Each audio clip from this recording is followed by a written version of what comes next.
And now, weighing in out of the blue corner, Josh the Punk Thompson. 100% agree. And on the other mic, he weighs in from the red corner, Big John McCarthy. Squeezing. All right, it's time. Yeah, it's time for the Weighing In podcast. We're ready to go. We are live now, and my man has got to do something because if he keeps on stressing like that, he's going to have a coronary. What's up, Josh? What? Maybe a hemorrhoid. You already got those. Let me tell you what's up, ladies and gentlemen. Let me just tell Polaroid. you, my pool equipment or my pool stuff has been in my pool because the wind has been blowing all around Texas. It's up below. It's been wild, man. It's not only in Texas. Our storm now is up by you. Oh, it's blowing. Yeah, it's blowing. We had 75-mile-an-hour winds this morning. No tornado. There was a small one that touched down somewhere in the DFW area. No one could tell because of all the wind. Yeah, it's been 75-mile-an-hour winds, man. That was nasty. And then like later today, it died down for a bit. And then later today, it was in the 40 to 45-mile-an-hour winds. It's still windy right now. So if my internet goes out, man, you guys are on your own, man. I'm not trying to jump back on, you guys. That's it. Just write me off. But look, just remember, if I fall off, there's probably a good chance the game falls off. This could be the shortest live podcast there ever has been. No. Don't jinx us, John. Don't jinx us, because you got the storm I had this morning that had 75-mile winds. So it's rocking. You'll find any way to get out of here. Hey, I did the MMA Junkie show this morning with Goes. With Goes and George? Time. Yeah, man. Great guys, dude. Great guys, man. Yep. I wish, I'd love to work with them more. I like them. I've liked them for a long time. He told me this story about how basically like 12 years ago, whatever, I got Invisalign. I used to have a gap in my teeth and it bugged me, like a Michael Strahan type gap, or Mike Van Arsdale, the two of them. They could bite an apple through a picket fence. Those fucking guys could. Fucking come here, Bucky, baby. But it used to bother me. Fuck. My first UFC fight, I had it. And then after that, after I got a little bit of money, I said, fuck it. We're getting rid of this shit. Oh, dude, it was funny. My youngest grandson, Lucas, he's only like a year and a half. He's got a gap in his teeth. It's the cutest goddamn thing ever, though. Yeah, it's cute when you're a year and a half, dude. Yeah, when you're a year and a half, it's cute. Not when you're 21. Not when you're 25. Yeah, but look, Van Arsdale loves it, man. He loves it. And I don't know. I've noticed that a lot of models, female models, not male models, that I've noticed a lot of models for like Louis Vuitton and stuff. They're starting to show that they have a gap. You remember what was the one model? She was like, a long time ago. Lauren Hutton, I think. She was a big time model and she had that gap in her teeth, and that was like her signature thing and stuff. She hot? Pull her up there. She was hot. She was gorgeous. She must be if she's modeling. I'm like, come on, man. Hello, Lauren Hutton. There you go. Come on. Pull up a good picture of her. Oh, yeah. I'd hit it. Yeah. See? Yeah. Yeah. I wouldn't even pull out either. I would just go fucking all in. Absolutely.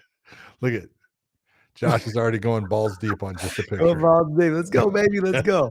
I mean, look, I lived with it my whole life. It just was one of those things that it kind of bothered me. It's one of the, when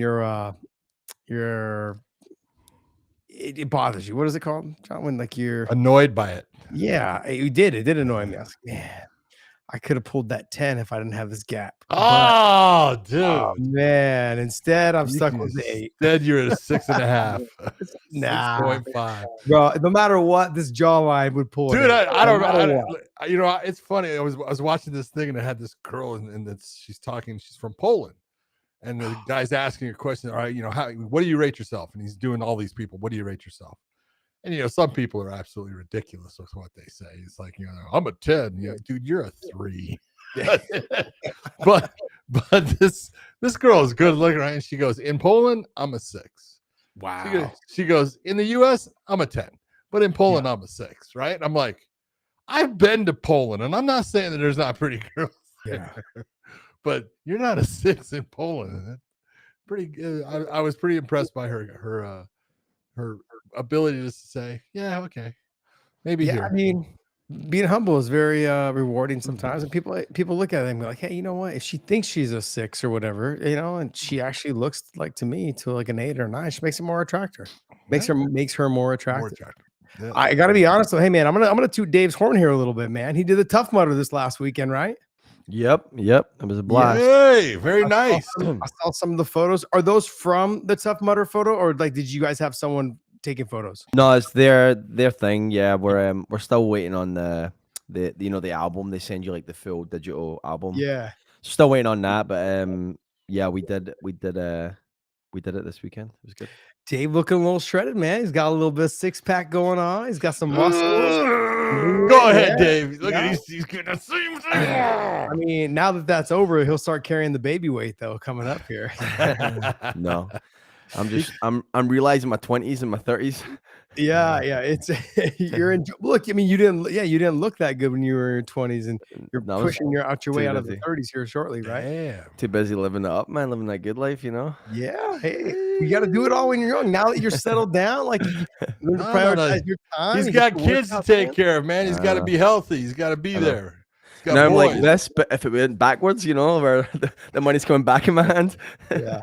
It would be nice, right? Dude, figure it out, Dave. You are nothing but a fucking ATM machine from now on. Oh, from now on, man. Nothing's going in and everything's coming out. I mean, I look. They just did a study the other day, man. They over Duke University, before any grants or anything gets put in, and this is not counting room and board. $92,000. It's going to cost you $306,000 to get your kid through college at Duke University. Yeah, that's ridiculous. I'm like. Okay, 300,000. I might as well just put that in the stock market, let my kids sit and not even get a job. 300,000. He can just mooch off me, and then he'll be worth a couple million at the end of the stock market. Yeah, it's fucking crazy, right? $300,000, John. Come on, let's be real. Be honest. Hey, here's the question: is your return on investment worth it? No. Ridiculous. Well, I mean, there's something to be said there for your kids. No, you can say here's the problem. Look, I went to college. I don't give a shit. Would you call where to college? Yes, I would. But I gotta give you a hard time. But it's okay. But it's a matter of it doesn't matter where you go as a freshman or a sophomore. You go to junior college, all that stuff. If you want to pick your school that you want to go to for the last 2 years, awesome. Totally understand. Mm-hmm. But the whole thing of going to a 4-year school for 4 years, just a waste of money. I would agree with you 100% there. I would definitely agree with you. Hey, Sean Wing, just want to say I love you guys podcast, and I probably after every fight I wonder what Josh and John, Big John, think of it. I love you guys. Keep it up. Hey, man, I appreciate it. Sean Wing, I appreciate you, buddy. Thank you so much, brother. You know, very kind of you. Look, I've continued to say this, and I always say this, is that John and I love the sport. We nerd out on this type of shit.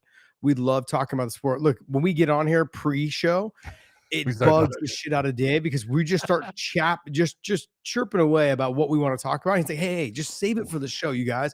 You guys are using up all your good shit. Can't do it. That might be true too. And he's like, look, you guys either just come on 30 minutes early so you're not wasting my time and I'm trying to start the show, or just come on like right when the show's supposed to start and don't say shit until we actually kick it off. So we're trying to figure that out because sometimes we do waste our good material talking before we get on. But if you guys have any more any questions, man, drop them down in the comment section. We also offer a membership. You guys hit us up. $4.99 membership, $1.99 membership. For the $4.99 memberships, we send out like gifts as we do what are they called? Like contests, bonuses, those type of things. So we do like little kind of contests for you guys. You guys can whoever gets the answers, we kind of just try to get you off some LMNT, some great product. I got a bunch of new boxes and a bunch of new sparkling. Plus I got some new powders. I got the chili mango lime, man. I'm looking forward to using that one. That one's gonna be good. I did use. Have you tried it? It's a little strange. I'm being honest. It's not strange. It is a little spicy. It is when you get a little spice on there because it's like I didn't think I was having a fucking Bloody Mary in the morning with no booze. That's what it was like. I was like, yeah. So I kind of like tahini. It's kind of like tahini, isn't it? Yeah, and I was just about to say that. Yeah. I was just about to say I put a little cayenne pepper on my eggs in the morning. Oh, yeah. With a little bit of salt and pepper, some cayenne pepper I put on top. And it has that kind of taste to it. It has that little like around the edges, in your tongue. Kind of gives a little spice to it, but it's good, man. I like it. It gets the blood flowing, buddy. Come on. That's why you have a Bloody Mary in the morning, right? Get the blood pumping. Hey guys, go ahead and throw some questions down in there for us and let us know, man. But John, there is a lot of action going on this weekend. We got a huge pay-per-view. We got some drama that happened over at the Gervonta Davis fight. And news that Dave can come up with, but I think realistically, man, we should probably try to dip into this fight card. But before we get started, man, this episode is brought to you by BetUS, and you guys use YouTube 150 as a promo code. for $150 bonus or 150% bonus on your first deposit. And on your next 2 deposits, we give you 125% bonus as well. So, hey, join us over there over at BetUS. And we want to thank you guys so much for continuing to support us. Throw some questions down there too. Dave will be channeling through them. I want to thank you guys for following us. Let's get this chat up. Hey, and also too, before we even get started, I do videos like normally right before we do this, talking about, hey, when we're going to be on. If you guys can start sharing those for us, that'd be great. I want to try to get more people on these live chats. We're doing them on Tuesday nights, pretty much every single Tuesday night at 9:30 Eastern time. Hell, we're even talking over the president's address to Congress. Yeah. You know why? Because we're more interesting. Maybe not. I mean, I heard it's mayhem. I'm reading some of the news as we're chatting right here. Oh, nice. It's pretty funny. It's mayhem in there right now. Let them. I know what my idea was, just to let them fight it out, and I'll just do the post read stuff. It's almost like a post interview kind of thing. I'll just see what it all happens after that. The post fight press conference for the president's address to Congress. That's good. I like that. John, let's break right into it, man. Poetan Alex Pereira versus Magomed Ankalaev. Real quick, did you guys want to cover the boxing first? Yeah, let's do the boxing first because that is past. Suspense. Let's keep them suspenseful. Yeah, go ahead. Drag them out. Go ahead. What are we suspending? Well, everyone's like, man, probably talking about UFC, but no, let's go ahead. Let's go right into boxing because I don't think there's going to be as much to talk about it on as I think most people, because they've already beat this horse with this dead horse with a stick. Gosh, I can't get these sayings out, right, John? Man, I'll tell you, man, I always tell the truth, even when I lie. Dude, no, I'm not gonna say it. John, look, let's go right at New York Athletic Commission issues statement regarding controversial call in Tank Davis versus Lamont Roach fight. It's extremely controversial, 100%. You know as well as I know. Everybody watching the show knows. Once you controversial, it's not a point deduction. You lost the point in that round. No, you took a knee. Yeah. You can do that. But if you do that, it's considered a knockdown, and it will be normally a 10-8 round unless you did something spectacular in that for you to lose at 10-9. That's the way boxing is scored. And when it's simple. It comes down to this, Josh. Josh, when were you allowed to call a timeout in fighting? But John, Josh, when were you allowed to call a timeout? I've never been able to, but no one else is either. We see it all the time in the UFC. They try. They do, but sometimes they get away with it. Sometimes they do. And you know what? If you allow it to happen, which is exactly what happened here, he got a fucking timeout. Okay, he took a knee to stop the action. The fucking referee is counting, but then doesn't count the knockdown. Okay, and you look and you go, what are you doing? You know, and here's the problem. The referee got confused. Look, the referee is he's pretty well known because he's got the crazy eyes. It's Steve Willis, but he doesn't have that many big fights under his belt and stuff. And you put the pressure of the big fight on there, and sometimes you don't come up with the right answer. I'm not saying anything bad about Steve Willis. He's a super nice guy, and everything, but that was a mistake. It should have been. It is a point off. He loses that round 10-8. And if you go to the cards at the end, look, it was 114 on 2 cards and 115 to 113 on 1 for him. So that means that he would have been the loser in a majority decision to Lamont Roach. And I don't know what went through Willis's head as why he didn't take it, but you can't call timeout. And the whole thing with, and Javante said, he had stuff from his hair that was getting in his eyes and burning his eyes. I'm not saying that's not true. Okay, I totally believe him, but that's on you, dude. You are responsible for what's in your hair, because see, that stuff in your hair can also get into the other fighter's eyes. But that's for you to deal with. Muhammad Ali, Sonny Liston, first one ever, but that was Sonny Liston put something on the gloves supposedly, and it kind of got in Ali's eye liniment.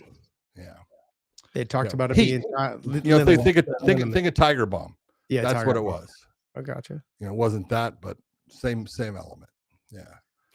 Yeah. Look, I've had past experiences with hair dye, because I used to dye my hair for my fights. You know that. Yeah. Luckily enough that I would actually got some workouts in after I had it dyed. I'd usually get it dyed like on say Tuesday, Wednesday, so it's looked nice and fresh, like me. And so I was trying to make sure I looked fresh when I stepped inside the cage, but I made sure I got my workouts in because it would drip and run from your scalp. And so you didn't want to wash it for a couple days. And after it did happen and you washed it, it kind of dripped out and it kind of still looked fresh, but you got it all out so it didn't get into your eyes. You see it sometimes how people get their hair dyed like the day before, then they don't wash it or whatever it is. You see it running down their face. I had that experience where it got into my eyes. I couldn't see anything. It was painful. It burned. It's just chemicals. It's literally chemicals in your eyes. Yeah. So there was that. And then also too, anytime I'd come in, not really looking to spar or do anything, but also hair product. Hair product gets into you get, whether it's hairspray, whether it's mousse, all of that, it actually drips down into your face, gets into your eyes, and it burns. And that's exactly kind of what happened with Gervonta Davis. He said, look, they use oils when they braid the hair to keep it in place, and it makes it easier to braid it tight. And in that process, he didn't actually rinse it out or whatever before the fight. And so it ended up dripping into his eyes and it was burning. He took the knee real quick, ran over, had his corner wipe his eyes. Can't do that. Like, Can't do that. Yeah. That right there is supposed to be another point deduction, because you cannot have the corner doing anything during that round. They can do it in the break between, but they can't touch that fighter. They can't give that fighter anything. The only thing they can do is coach. You can't give that fighter a towel. You can't do any of that. The whole thing is not, it was a mess. Yeah. Well, Roach came out and he had said, and basically I kind of heard too, but my sources are very unreliable when it comes to this world. They basically said like, hey, yeah, it looks like the New York Athletic Commission is going to change it. They're going to switch it over to a loss. So he's going to have that one loss now. If you're going to be, straight up about this, they have to. Yeah. It's there. You can see it. It's not like, well, was it a slip or anything like that? This has nothing to do with a slip. He purposely took a knee.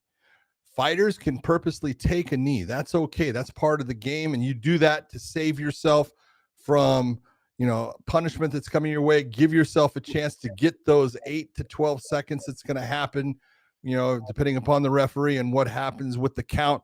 But you're going to get that time to collect yourself and get back in the fight. That's okay. You can do it, but you're going to lose a point by doing it. You know that. And you cannot go to your corner. You can't have your corner hand you anything. All of that. It just is, when you look at, if you're the New York State Athletic Commission, it's no different when Cormier did the whole towel thing. They called me and said, hey, did you see this? And I said, yeah, I saw it. And they said, do you think that he was cheating? And I go, no, I don't think that he was cheating. I know he was cheating. It's like, it's just is what it is. Now, I'm not saying Gervonta was cheating, but I'm saying that he has to pay the price for the decisions that he made during that fight based upon whatever it is. If it's, because stuff is, burning his eyes. I understand that, but man, you took that time, you got the time, and you didn't get fined for it. Okay, so this is what you're saying, but the thing is, John, look, if commissions are not going to flip things when they see it directly in front of them, whether like eye pokes, whether headbutts, those kind of things, you can't turn around and do the same thing in this situation. The ref made a mistake, just no different in headbutts and eye pokes. Nope. You can't go back and nope. No, you're wrong. The ref made a mistake by not taking a point. That's the truth. Excuse me. Was there a knockdown? Yes, because he took. And the ref made a mistake by not taking a point. Okay, it's the same thing. Hold on. That's part of the rules. No, a miss of the headbutt is different. The miss of the headbutt is different. This is something that is right there in front of them. The fighter took a knee, and when he took the knee, the ref even started a count, because the timekeeper started to count, and the ref then does the count, but he doesn't, and he doesn't take the points and do what, because Gervonta goes over to his corner and receives a towel. Again, that's not right. All of that. It is different than a foul occurring. There was no foul. Gervonta didn't do anything wrong. I'm not saying it was a He just foul. did something that when you do that, there is a penalty that comes with it. Okay, I'm not disagreeing with you that there's a penalty that should come with it. But the thing is, though, is the ref fucked up. Yeah. Am I right? Okay, so no different than a ref fucking up and not seeing the headbutt and seeing the eye poke. He missed. You're saying that a referee that misses a headbutt, you don't think, referees are going to miss things all the time. You can't see everything. Okay, you can't see everything. Did Willis miss this knee touching the ground when Gervonta took that knee? Did he miss it? You're shaping the argument differently. I'm not shaping it. Yes, it shaping is, it John. differently. No, it's not. He fucked up. He didn't do his job properly. He did not enforce the rule. There you go. That's a fuck up. Because no, you're right. It's a fuck up, but it's different than a clash of heads. I'm not saying that I don't think certain things should happen during a clash of heads, but if the referee doesn't see it, he doesn't see it. You got to call it even, though. If you're the commissions, look, we went to for my thing. They saw the headbutt and they said, no, it didn't. They've gone through other people. No, getting eye poked. You saw visually the eye poke. You didn't change it to a no contest. You saw this. It was a knockdown. It should have been a knockdown. The ref didn't do it. You're wrong. You're saying that the ref. No, stop. You're trying to say that the referee saw the headbutt and then just did nothing about it. No, I'm saying the commission saw the headbutt. And then he missed it in the exchange. And commissions don't change things. Why would the commission now not make it an even playing field and just commission change things all the time? They change it from a win for one person to a no contest all the time. So they're talking about making it a win. That to me is I don't know how you get. I'm not saying they're going to make it a win, but they're going to make it. It came out as a draw. It's a majority draw anyway, so it's not going to change anything on anybody's record. But that whole thing, if you take a look at it, it was a mechanics problem by the referee. Okay. Not that he didn't know what the rule is. He knows when someone takes a knee, he's supposed to fucking say downed and he's gives him the count, and that's going to end up being a point off on all those judges' scorecards. It didn't happen. The guy got a free timeout. That wasn't taken care of. There's too many things you look at, you go, if you're Roach, you got screwed because you fought a good fight. This guy, there, as simple as can be, does something that ends up he gets penalized a point for it, and nothing happened. I am not saying that I don't agree that I think that there should be something done, but let's be honest, commissions are not known for changing the results of a fight. They're definitely not known for stepping on the dick of a ref. They're like, we want to let the referee deal with it. They did it. It was live. It happened. They made a mistake. Let's just let it ride. That's normally their MO. Am I correct? Yes. Okay. So in this situation, for them to try to change it to a win would be ridiculous.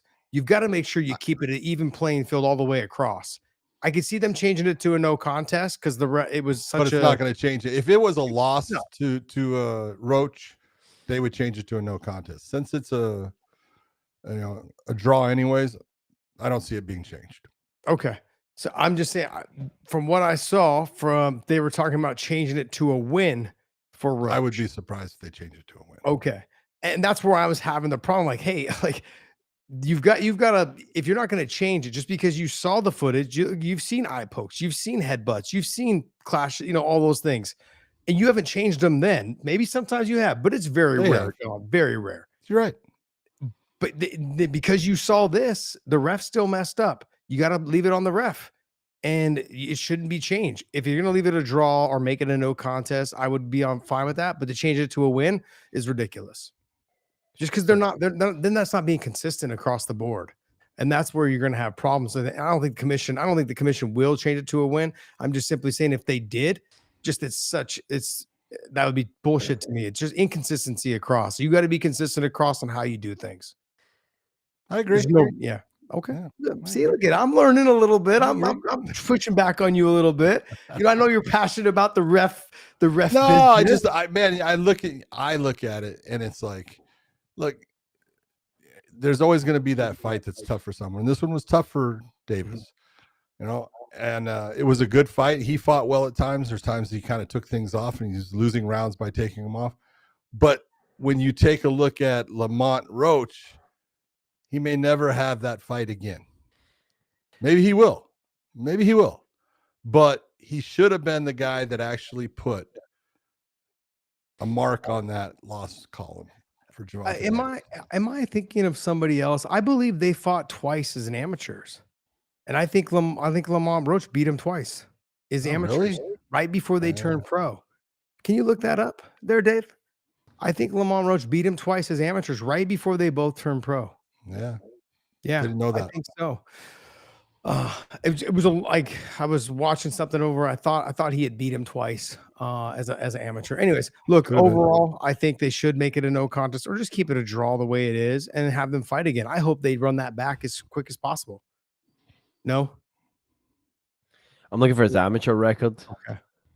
Let me know what you come up with. But look, hey, speaking of refereeing, John, let's be honest, man. You got another course coming up, right? Your commands course. Where is it? When? What's the dates? Give me some. It's a long ways away. It's in it is in Las Vegas at Extreme Couture. That means details for you. Details. In Las Vegas at Extreme Couture the week before the International Fight Week. So it'll be Friday, Saturday, Sunday of God dang.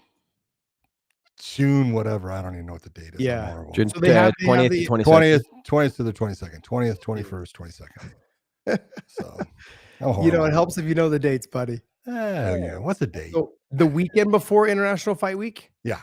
Okay. Well, look, if you guys think it's easy to be a ref, I think you guys should go out there and give this course a try. I mean, I'm going to try to make it out there for this one. John's going to use me as one of his dummies, I'm sure, a couple times. Just a couple times. And I know the rules a lot more so than a lot of these other fighters. Yes, you do. Yes, I do. And I'll still get a bunch of it wrong. Yeah. But it's going to be fun. I'm looking forward to getting out there. I want to hopefully we can make it work and get out there. It's the end of June. What is it? June 20th, 21st, 22nd. 3 days. Of course, I'll be out of town. My son's got he got the national tournament in Pennsylvania. You'll be on the other side of that. That's okay. Yes. All right. Well, I was going to try to make it, John. Of course, you would schedule it that way. Of course you would. It's all about your son has to have a tournament. I know. I look, it'd be a lot easier if he didn't. It costs a lot of money to travel all around this damn country for this kid.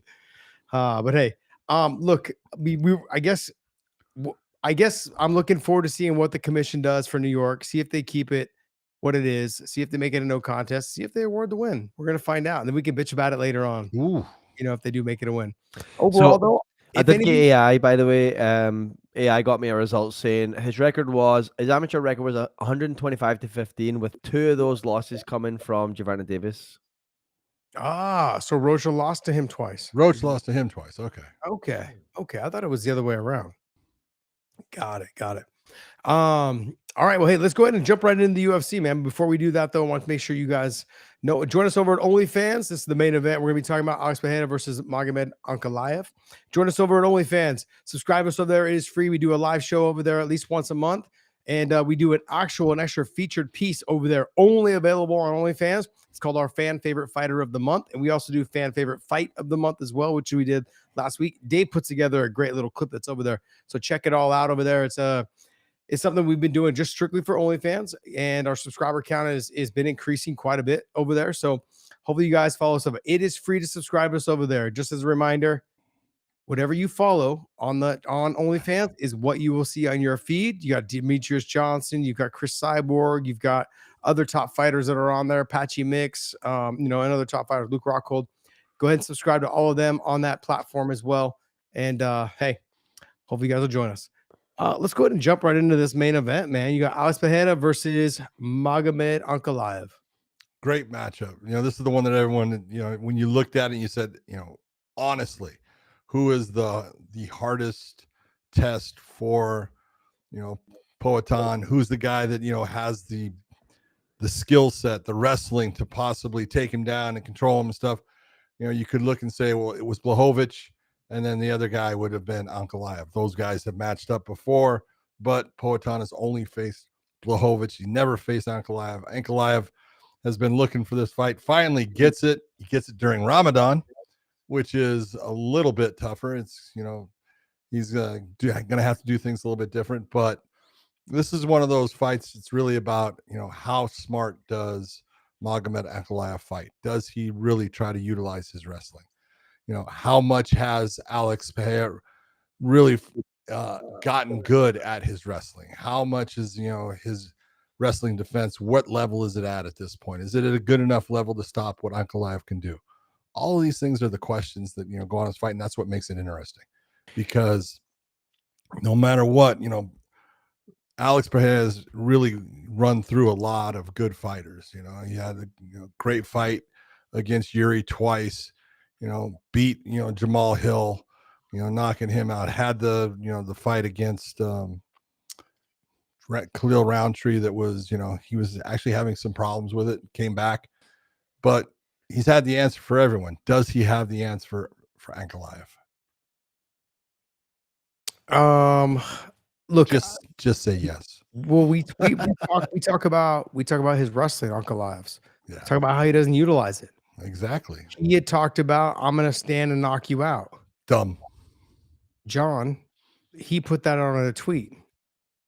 Doesn't mean he's gonna do it. No. Since putting that out on a tweet, he has recently removed that tweet. Like I said, doesn't mean he's gonna do it. He's got 10 knockouts. He's got what? 10 knockouts. Who, Ankalaev? Yeah, out of his 19 wins. Yeah, I mean, look, he's not. Look, I know people think he's a boring fighter, but when you get to the top level of guys, it's not easy. Like, not everyone is a Justin Gaethje and a Dustin Poirier and a Max Holloway, and not everyone is those guys. It's just, I'm sorry, man. Like, guys are sometimes blessed with power, and Dustin has it, Justin has it, Max doesn't have the power, but man, he's got the boxing skills and the head movement and the reach and the range. Other guys, I mean, we're blessed with power and kicks. You got Edson Barboza, you got Jose Aldo, you've got guys that, you got guys that can wrestle and ground and pound the shit out of people.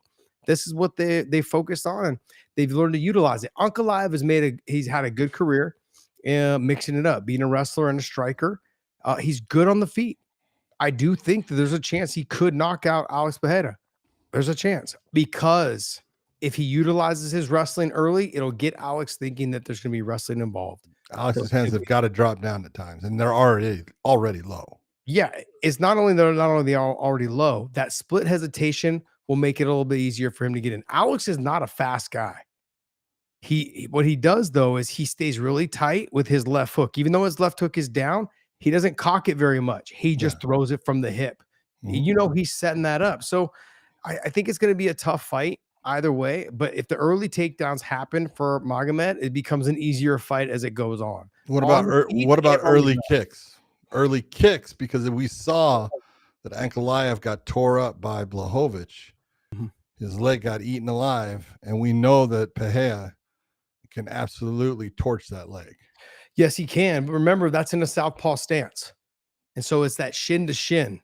Now, will Alex Pereira go shin to shin with him? I mean, I don't see why he wouldn't. Also, when you go shin to shin, that bone bruise, it doesn't ever really go away. It kind of lingers there. And I know it was a while ago that happened, but it kind of comes back pretty easily. And anybody that's been had the calf kick on the outside or calf kicked on the inside, once you go back to training and say 4 to 6 months, whatever it is, and you're getting ready for another fight, it's still there. It can flare up pretty fast. And so if Alex can get to the leg, that inside calf kick to the bone, and have success with that, it'll start to slow Ankalaev down. But also too, Ankalaev being a southpaw, that kind of takes away that left hook a little bit. So he's gonna have to rely more on the straight right. And then if he can go straight right, then open up the left hook. He's gonna have to go with the right hand first, the straight right first. And to be honest, the speed I think is gonna be a factor, because I know Alex is tight, but he's not a fast fighter. He's tight with his punches, doesn't need to load up a lot because he does have power, just natural power. And he does a great job of not loading up and letting it fly. And every time he touches your chin, man, he puts you on street.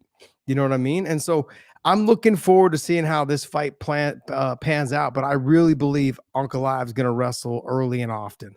I think he's going to try. Question is, though, John, if he can't get the first one or the second one and he starts to get a little bit tired, that starts to open him up on the feet. That's a fear for every wrestler.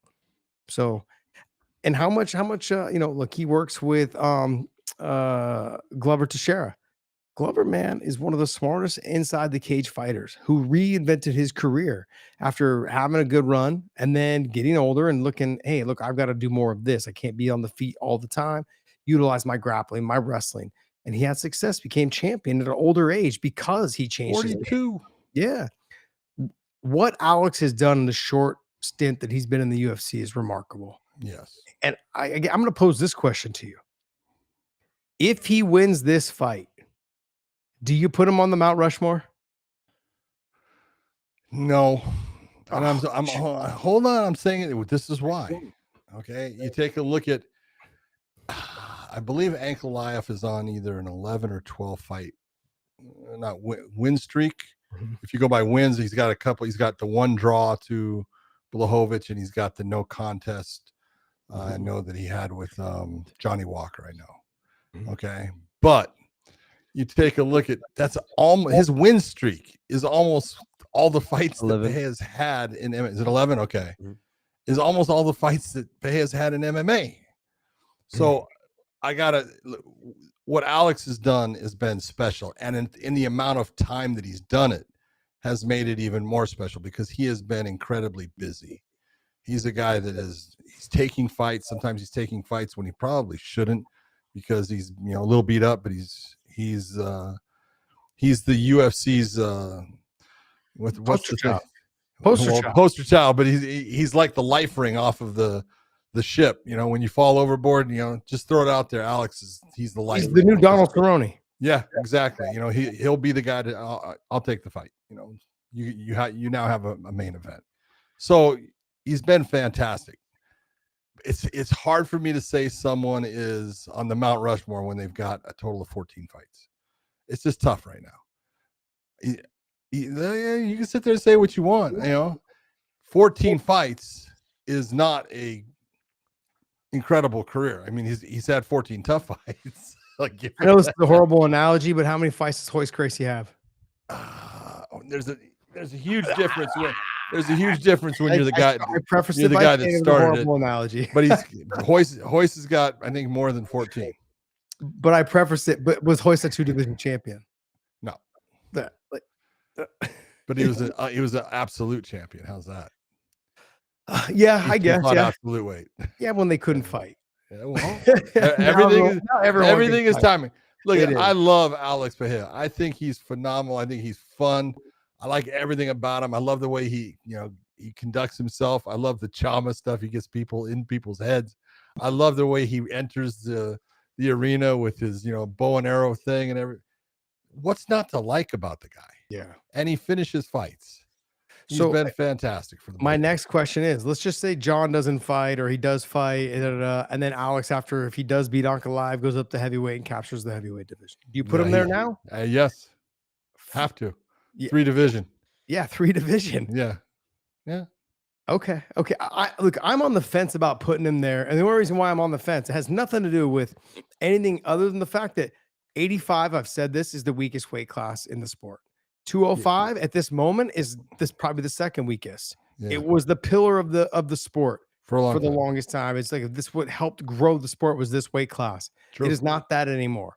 So for him to come in, I think what he's done in his career is absolutely remarkable. Everything, and he's called upon, he answers the door, and he fucking delivers every single time.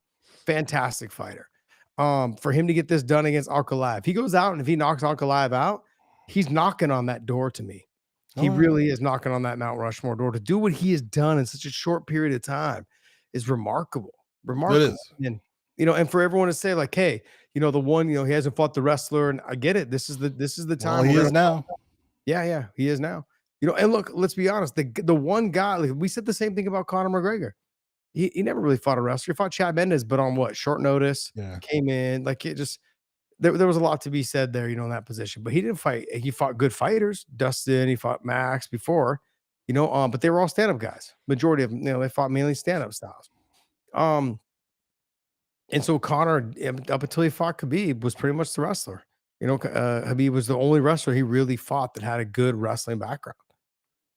Am I right? Outside of Chad, am I correct? Outside of Chad, I can't take anything away from Chad's wrestling ability. Absolutely not. And everything, and yes, Chad dominated that fight until he got tired. Chad was on a limited training camp for that fight. So, you know, there is an asterisk by it, but Connor at least showed that, you know what, he was tough enough to take what Chad could do and then put it on him and stuff. So yeah, you're right. All right. Well, while the guys do the odds here, go over the odds. I put a poll in the chat, in the live chat. So go vote on the poll. Does he get on Mount Rushmore with a win over Ankalaev? So I won't tell you guys what it's at right now, but it's quite interesting. So I'll let you guys do the odds, and then we'll come back to the poll and we'll see what it looks like. All right, over at Bet US right now, the odds. Let me get to them right here. Oh, John's got them. He's got them up right there. Right, look, right there. Magomed Ankalaev is at even money. Excuse me. Dang. Alex, bless you. Man. Alex Pereira is at -120. And then you got the over-under on it. Over at 2.5 is -165. And the under is at 2.5 at +138. Yeah. I don't think I would touch that under at 138. I don't think so either. That's a tough one. Yeah, but you know, you look and you go, it's close to as even as you're going to get, a -120 for the champ. You know, even money for Ankalaev. If you believe Ankalaev can take him down and is going to utilize that wrestling, that's not a bad bet. I'm just not going to go against Alex Pereira. Yeah, I mean, look, there's a bunch of different ways I can go on this, but I mean, look, if I was going to take anyway, I would probably take Alex to win by TKO or DQ, KO, TKO or DQ. Yeah, at +125, and I'm going to spice it up a little bit. I would probably take Ankalaev to win by submission at +350. I mean, I'm leaning towards the way I believe he's going to wrestle. I really believe it. Look, the whole deleting the tweet thing got me. It's got me all, you know, John, how I am, man. One little thing, I feel like it's you're reading it. Yeah, I'm reading into it. You know me. Like, I can talk to one fighter, and I'm like, there's no way this guy loses. This guy's going to win this fight. Talk to the other fighter, I'm like, the other fighter's fucked. Like, literally, it could be like within 10 minutes of each other. Dude, tell me about it. It used to crack me. I go, what? There's no way this guy loses. No. Talk to the other fighter. Fuck, this guy's totally fucked. just tells you if there's someone that is easy to con, you're looking at my man Josh Thompson. Not con. I'm a believer in people. No, you listen to stories. So I'm a good listener. Guy comes. So my wife's never told me that. I wonder. Oh man, I'm excited for this fight. And John, like, if you were to pick a round, let's pick a round. If you were to take Ankalaev, what round do you think he gets it done in? If I was going to say Ankalaev getting it done in a round, I would say the third round. Okay. And look, right now, if I was taking Ankalaev in the third round, it's +1,400. I mean, wear him down with some takedowns, get him on the feet a little bit, and then able to get the takedown again, finish him on the ground, whether submission or TKO, you know, or ground and pound. If you were going to take Alex, what round would you take him in? Oh man, Alex is the same thing. I would say somewhere third or fourth, because Alex tends to he does a good job of being able to hold on and continue with the pace that he's on, and he continues to get just a little bit tougher to deal with as the fight goes on. So so let's say you say third round, it's +1,000. Throw a couple bucks down there and give me $10 on that. And, you know, hey, in the third round, we see what happens. I like those odds there. Let's see. Let's go ahead and run it. Yeah, I mean, you could also pick it in terms of like KO or TKO too. So you got Ankalaev. You think he wins by submission, or you think he wins by TKO in the third or fourth round? I don't think he wins by submission. I think if he gets the winner, to be by a referee stoppage TKO. Okay. So, and you think that's in round 3? So that's at +1,800 right now.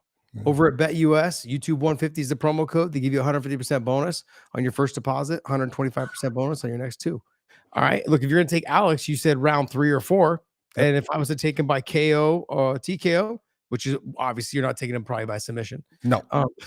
John, but it's at +950 or +1,500. So for both of those.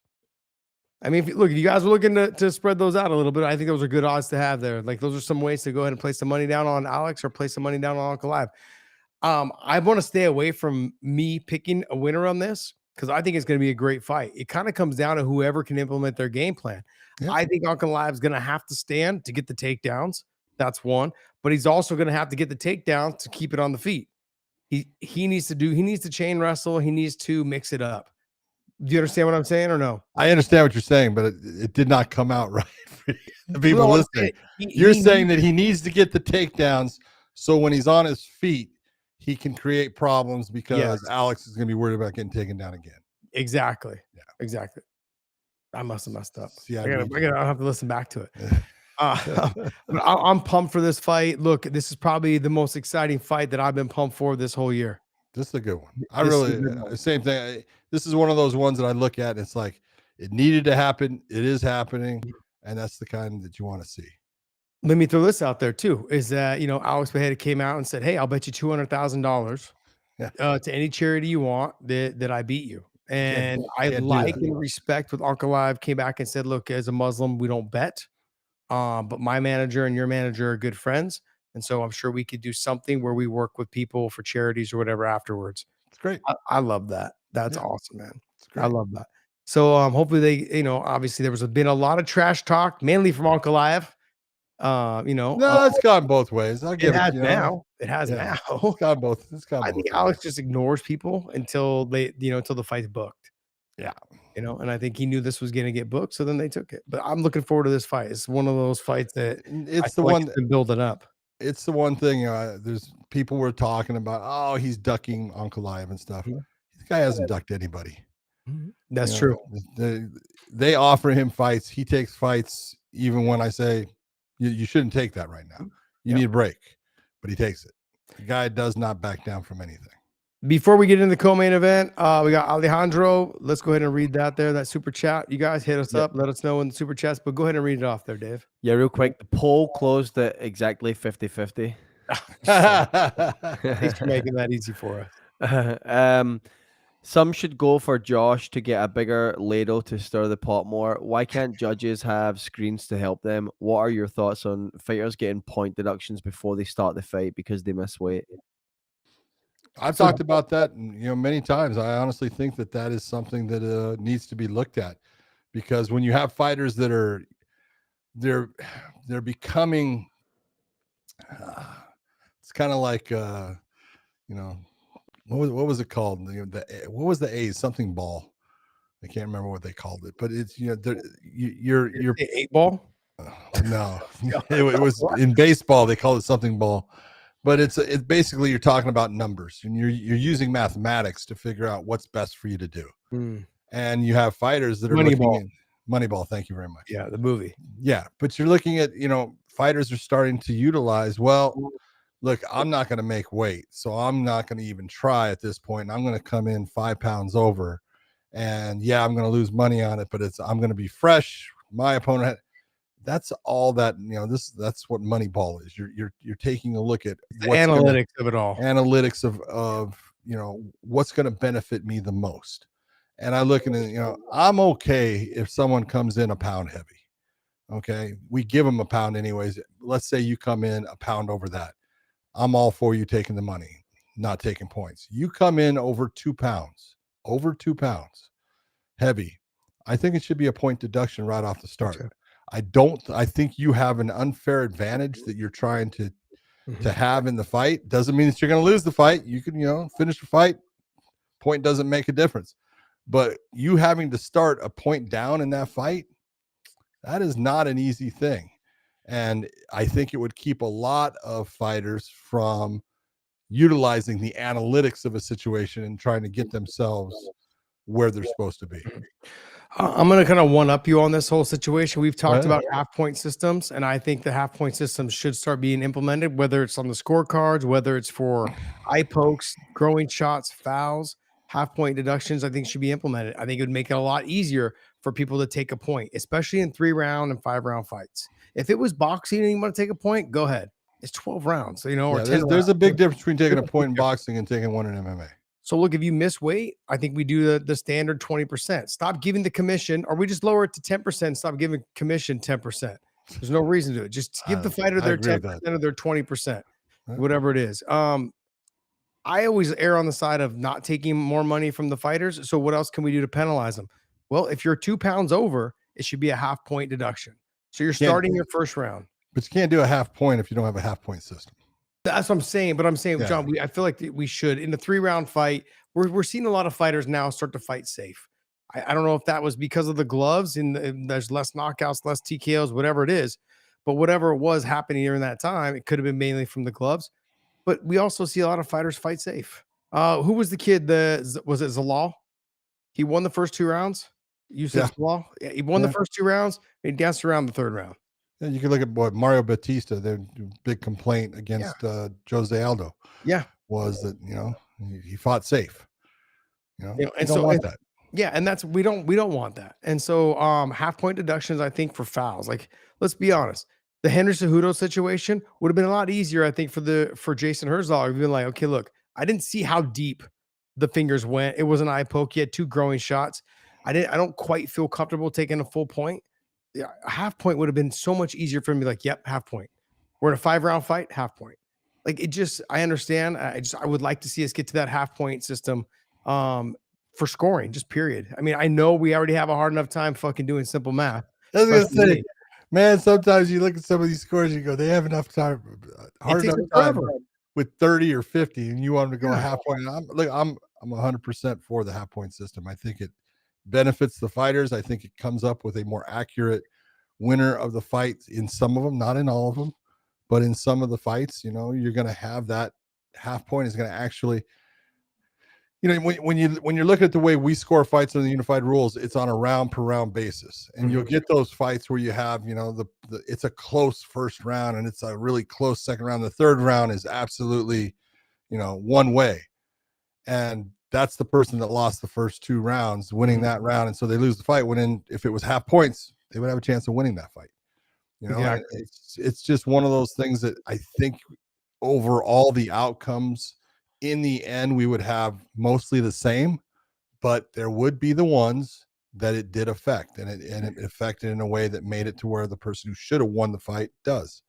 So I really like the half point system. I think it's something that could always be implemented. I just know that the powers that be, they don't want to do that. Who are those powers, though? Oh, don't you get me in trouble. I already have enough people hating my guts. But I mean, is it commissions talk about doing it, or does it just take one commission to do it?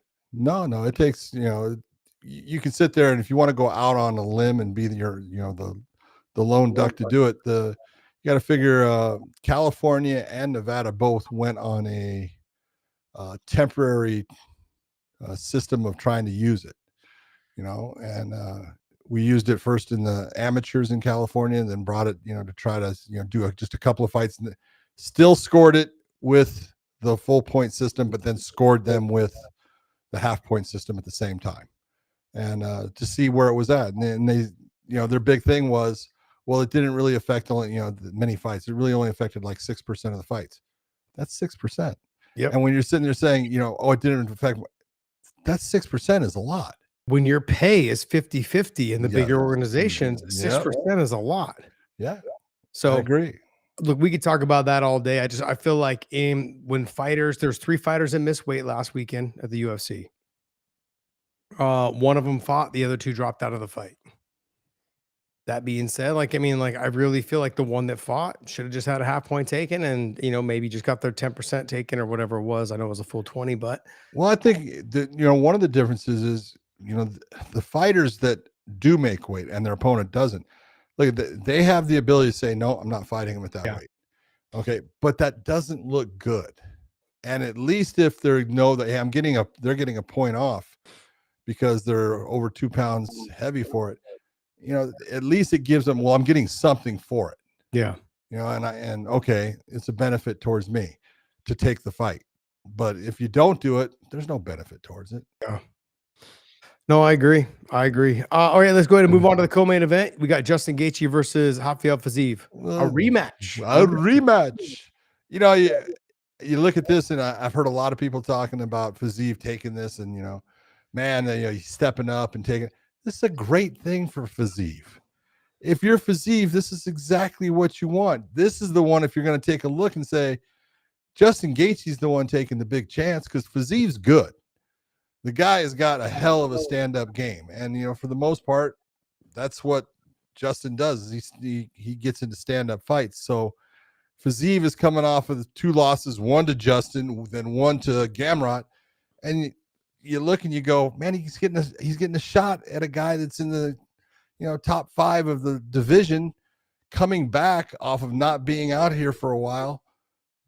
You can't ask for more if you're Fiziev. This is a great opportunity. So, yes, kudos for him taking the fight, but he would have been a fool not to take this fight.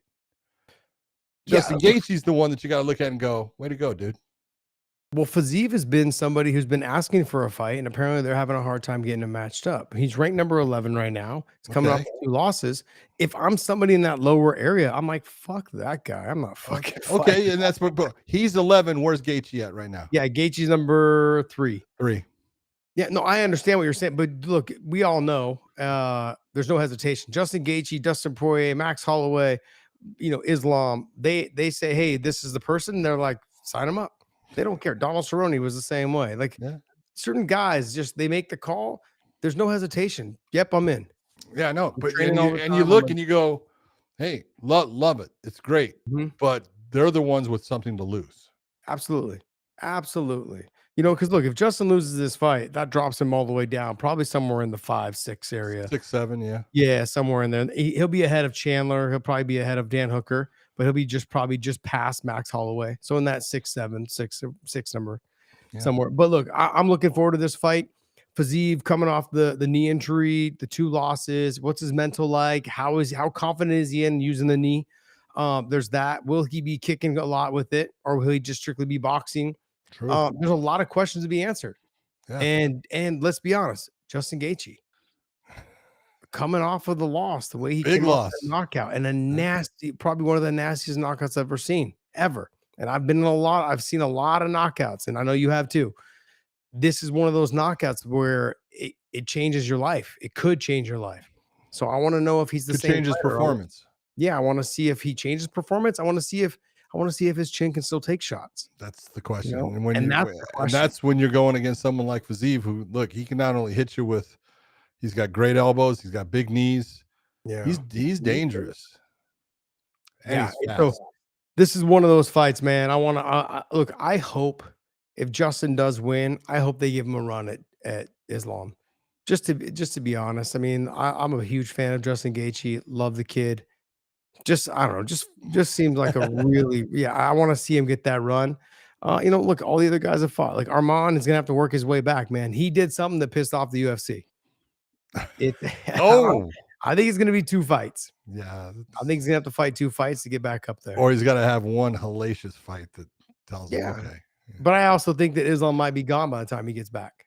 He might be gone. But that's okay. So but let's go ahead and let's hit the let's hit the betting odds on this one there, John. Oh, I gotta actually go all it. What you got there for me? Well, if you're taking a look at where are you going? It's not right there. Oh, there it is. See, I had to scroll all the way down. Yeah, mine's not there either. It's like all the way down at the bottom or something. You got Fiziev at a -160. Yeah. And Justin Gaethje is the underdog in this at a +134. That's crazy. A guy coming off. What are you looking at? What I'm looking at? Yeah. A guy coming off of that long of a layoff with an injury and has lost. That's what the odd makers are thinking based upon Justin Gaethje getting knocked out by Max Holloway. I mean, John, it didn't help that they released that video literally the week before the fight of the after when the camera panned away and didn't show how bad he was hurt. Yeah. I mean, John, they rolled him over and he was just out. It looked like someone fucking like he was dead. I was like, oh, seen it too many times, man. Just brutal. Look, and the odds are showing. Look, Fiziev by TKO, KO, DQ +180. I mean, those are like, if you're looking at odds, you're like, damn, Justin could knock him out too. But I mean, if you're going based off of him coming off of the knockout loss, being a vicious knockout loss, and then Fiziev basically being fully recovered now, like he's been gone for almost a year and a half. Yeah. So having that time frame of just letting your body recover, when you're going through therapy, your body's getting stronger. You're doing a little bit of bike, you're doing a little bit of walking, running, you're strengthening that leg, that knee. you're eating clean. You're trying to get back into training. You're motivated. Justin's been at the top for so long. I mean, what's it going to be like after, a loss like he took against Max Holloway? So you take that. And then look, Justin, for me, any way that he wins, it's going to be probably KO, TKO. And so it's going to be plus 325. I mean, honest, I don't see Justin knocking Fiziev out. Not in 3 rounds. I don't exactly. I think it's going to go to a decision. I think so. Yeah. All right. Well, you can take Fiziev at a decision too at plus 215. It's not bad. Not bad there. Not bad. So are you leaning towards Fiziev? I am not. No, you're going towards Justin. I'm still staying with Justin. Is it because you love Justin? Yeah. Okay. Just telling you. You and I are on the same page. Okay. Like I'm definitely leaning towards Justin. I want him to get the win. I want him to get back on track. I'd love to see him fight Islam. Like I want that. I would love to see him get another shot at the title. Yeah. It's one of those. I hope he comes back and he's every bit of what he was before, and he can still take a shot. I just know that been around the guy. He's fun. He's crazy. He's absolutely a button pusher, but he's simple, man. And fighting is his life. He knows exactly what he needs to do. He does take care of himself. He doesn't do stupid things as far as, when he gets hurt, he takes time off away from it. He works around his injuries and stuff. And when he gets, beat up in a fight, even if he wins it, he gives his body time to recuperate and come back before he goes back to breaking it down again. So I just look at Fiziev has not been in the cage for a year and a half. That's a lot. Yeah. That is a lot. And coming off an injury, that's a tough one to go up against Gaethje. I'm surprised that the odds are where they're at, but I'm going with Gaethje. If you were going to take Fiziev, what round do you see him winning in? Knowing the way he fights and stuff, he comes out, he really puts on a hell of a second round. So I would say the second round. He comes out, he does his little feel out process. He's already kind of had that because he's fought, Justin before. So it might be, near the end of the first, he might, clip him with a shot. And if Justin's chin's not the same, he can get him out of there. But I would say the second round. Second round for Fiziev to win, it would be plus 600. Oof. Yeah. And then if you take Gaethje, what round do you see him winning if he was to win this fight? I see him to go in the distance. You see him going the distance? Yeah. So if he wins by points, it's plus 280. Okay. If we were to take... That's honestly, if I was going to bet it, I would bet it at Gaethje winning by decision. Gaethje winning by decision? Mm-hmm. Okay. So it says to go the distance, which is even money for them to go the distance. That's a bet you can take also too at Bet US. Okay. Justin Gaethje to win by TKO. You said, let's just say he takes it in the third round because Fiziev does slow down as the fight goes on, especially in the third round. And we've seen Justin in the third round. He's still there. Oh yeah, he's still trying to work forward and still get it done. Justin can take this by TKO or KO in the third round, plus 1,300. Fiziev to win it in rounds 1 or 2, plus 475 and plus 700 to win by TKO or KO in the first 2 rounds. If he was to get it done, you can place those bets over at Bet US. All right, let's move on to the next fight. Jalen Turner versus Ignacio Bahamondes. I think this is a fucking great matchup, and it's one that you look at this. Both these guys, 6'3". Everyone talks about how tall Jalen Turner is. Well, guess what? Ignacio's the same height. He's super tall, and he's damn good. Very tough fight for both. It's going to be interesting to see how they deal with each other's lengths. If I was going to lean towards someone, I really love Jalen Turner, but he does slow down in fights, and Bahamondes does not. And so that would be the difference maker for me. I would think he has to make it past the first round. Making it past the first round against Turner is something that he has the skill set to be able to do. So I'm going to go with Bahamondes. Yeah, he's at a minus 130. Jalen Turner is a plus 110. The over on it is minus 185 at 1.5. The under at plus 154 at 1.5. How do you see it? I mean, look, I want to see. Look, when guys are tall, they're not used to fighting other guys that are tall. It's true. When they're the length bullies, people like to say weight bullies. I call them length bullies. The fucking John Joneses, the Anderson Silvas, those guys. They have problems with guys that are long. Yep. So, I mean, it really, I honestly believe both these guys are having to have to deal with something they're not used to dealing with. Oh yeah, no So doubt. it's gonna make for a fun fight. Are they gonna keep it on the feet? I absolutely, for You the know, most part. Yeah, I think they're gonna pretty much stand and bang. I think it really comes down to whoever gets to the chin first. Whoever can. I think in the clinch, I'm gonna probably lean towards Jalen Turner, but I think in the actual pure striking category, I'm gonna go with Bahamondes. Yeah, I think it's gonna be a bloodbath. it's an interesting fight. It really is. It's It a good is. matchup. Should be fun. Yeah. Should be fun. All right, next fight. Amanda Lemos taking on Jasmine Lucindo or Izamin Lucindo. What do you think?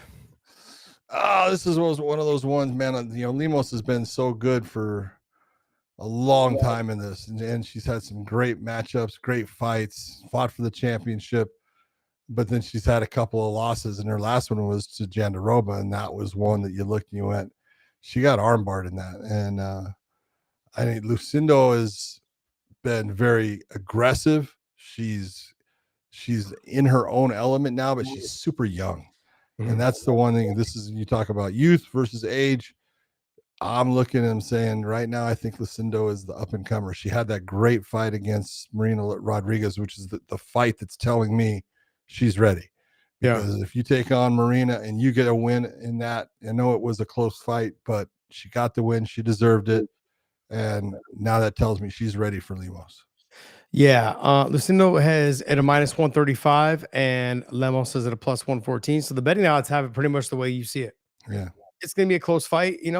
Generally they are kind of in the female divisions. Yeah. They're very, very evenly Especially matched. when you get into the straw weights there and stuff, or the flyweights. It's tough for them to generate a whole lot of power with the hands. They can do it with knees. They can do it with, big elbows and kicks and stuff, but the hands, it's a little bit tougher for them to get, the shot that's going to end the fight. Moving on though, John, because this is the fight that I'm really excited for, man. Mauricio Ruffy versus Bobby Green. They call him King Green now. He's changed his name. Well, he is King. He is King Green, but Mauricio Ruffy is that guy that everyone's going, that's the next Conor McGregor, because he fights very much like Conor. He's got the wide, stance, kind of karate like. He throws a lot of different techniques. He got kind of slowed down in his last fight just a little bit. It's coming off of a highlight reel. And what's that? He fought safe though. Yeah. He fought safe in that fight. He didn't really take a whole lot of chances like we saw in the first fight. We were expecting high flying action stuff in the second fight. Didn't really get a whole lot of it. You got a bit in the third, I believe. You got to figure he fought Jamie Malarkey in his first fight in the UFC. And with that, you're looking going, everyone knows Jamie's tough, and he throws a ton of shots at you, a lot of volume, but he is hittable. But James Longtop was his second matchup, and he's a hittable guy too, but very tough. But he was able to walk through a lot of what Ruffy was throwing and crush that distance on him at times, get him into a phone booth. And so you look and you say, Bobby's going to be that guy that's on the outside all the time. Is that going to play towards Ruffy being more effective, or is the speed of Bobby King Green going to be a little bit too much for where he's at right now? Bobby normally has problems with guys that out grapple him, because there's if his wrestling is good, but if he gets taken to the ground, there's not a lot as far as submission defense or anything like that. He usually gets himself back to his feet through athleticism, but he takes chances and leaves openings based upon it. He does have a couple submission victories, but most of his things are with his hands. I don't see him trying to take Ruffy down. So I look at this, it's going to be a tough fight for Bobby, based upon just the overall game of Ruffy. I would agree with you 100%, man. I think Ruffy is he's very dynamic. He can come from flying knees, spinning kicks, spinning back fists, combinations, very fast. Comes from that camp. Wasn't it called Fighting Nerds? Is he from? I think he is from the Fight Nerds. Yeah, he's with Jean Silva. Jean Silva and Kai Barholo. Yeah, all of them. The guys with the dorky glasses, but man, they know how to fight. But you know what? They got their whole thing going. It's awesome. I love it. Yeah. I love it, John. Look, I love it. They're building their brand. That's They exactly understand what they're doing. Yeah, they're building their brand. They're building not just a brand for themselves, but a brand for their academy and their school and their teammates, and they're all piggybacking off each other. I think it's fucking fantastic, and they're all fun to watch. Yeah. You know, I can get behind that. Shit, sign Yeah. me up, Hell man. yes. Take my money pay-per-view wise. Look, the betting odds have Ruffy at a minus 460, John. Over Bobby Green, who was a plus 345. Yeah. Well, Woo. you know, you look and you go, it's understandable. You know, look at the age difference. But And the Ruffy's size, not though, young. the size of Ruffy, though, too. He's tall, long, and lanky for that weight class. Yeah, he is. So, Bobby's not real big, no, he's not. but look, he's still talented, and he's always got a chance. And he's been up against guys where, you know, they have big long win streaks and, you know, are the big favorites. And I've seen Bobby walk away in the first round as the winner. So don't count him out. I agree. John, is there any other fights on here you want to talk about? What do you think? Let me take a look at what Mr. I'm a big fan of Joshua Van. Love watching him fight. Love Joshua He's Van. talented. He's explosive. He's fun to watch. Curtis Blades, you know, he's making his run too. He's trying to get back on track for the. He's got a tough fight. Yeah, he's got a tough fight, and he's got a guy that can wrestle with him. Yeah, he's got to try to get back on track. Yeah, he does. Lost to Tom Aspinall, and then just basically get back on track, make a run. Bruno Fajeda versus Armand Petrosian. That should be a fun fight. The two of them getting after it. Yeah. Also, the opening fight, you got Chris Gutierrez, who is always fun to watch. Great kicks and everything, going up against John Castaneda, tough dude. So even the opening fight's going to be good. Yeah. Hey guys, make sure you guys tune in for that opening fight, and hopefully you guys enjoy this breakdown. Make sure you guys hit our subscribe button, and want to thank you guys so much for continuing to tune in. Let's go ahead and do some of these chats. Yep. We have some questions. Lazybed, Josh, who's the biggest beast you trained with that nobody's ever heard of? Big John, give us a fun story from a time you reffed abroad. Cheers, boys. Lazy Bed Man. For me, it probably, because I train with him the most, and no one's ever heard of him. People have heard of him probably, but it would be Thomas DeAnge. In terms of like sparring, grappling on the grappling portion, not so much. But the sparring sessions that I have with that guy, man, I couldn't touch him. He was so fast. The movement. I mean, I felt like there was moments he was taking it easy on me. You know, I couldn't do anything. Did he take it easy on you though? There was moments he really up, you know, but look, if I could get him down, I could have some success, but you had to get him there, and it was so fast, so quick, spinning back kicks. If you rushed in, you could have taken your head off. But I would say probably Thomas DeAnge was probably the one that was the most difficult for me to train with. Grappling wise, he got better towards the end.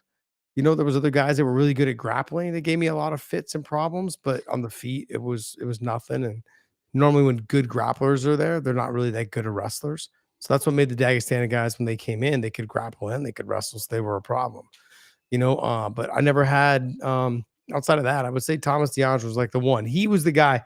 He was able to take guys down. You know, he took Luke Rockhold down. He took Khabib down. He took Islam down. Like, he could too. He was taking guys down. I think he took DC down a couple times, just, you know, in sparring transitions, like, you know, just out there playing, but just a 155-pound fighter.